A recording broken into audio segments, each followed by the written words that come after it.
Il n'y aura pas de grève ni d'annulation, mais les intermittents comptent bien faire le spectacle tout au long du Festival d'Avignon. Des débats, des interventions et cet après-midi, une manifestation pour demander une nouvelle fois le retrait du protocole d'assurance chômage. Sur place, Dominique Poncet, Nathalie Berthier.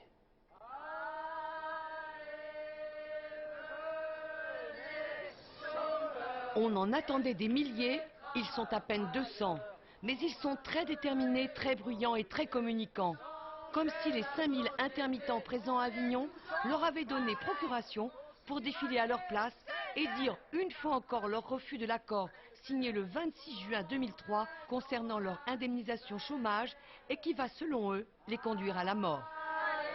À quoi on dit non? On dit non à ce protocole qui est inique, qui est injuste, qui est injustifiable, qui est indéfendable et qui ne tient absolument pas compte de ce qu'est la réalité de nos professions. Le slogan de la manifestation, on le connaît parce qu'il est depuis une semaine affiché partout dans la ville. Abrogation, expertise, négociation.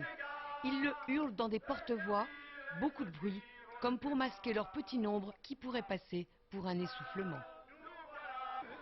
Je ne sais pas si vous visitez Avignon, vous verrez qu'il y a des débats à peu près partout, dont ceux organisés par nous, mais organisés par d'autres, que ça débat, que ça se mobilise, et que, bon, si vous appelez ça un essoufflement, ben, je sais pas, je suis un peu surpris, quoi.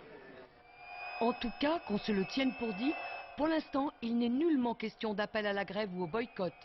Après le désastre financier induit par l'annulation du festival l'année dernière, tout le monde a envie de jouer et doit jouer.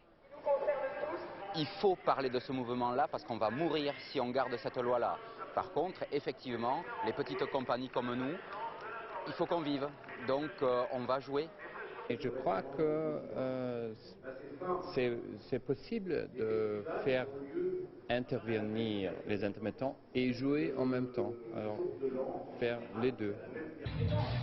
C'est exactement ce qu'ils font hier soir dans la cour d'honneur du Palais des Papes, par exemple.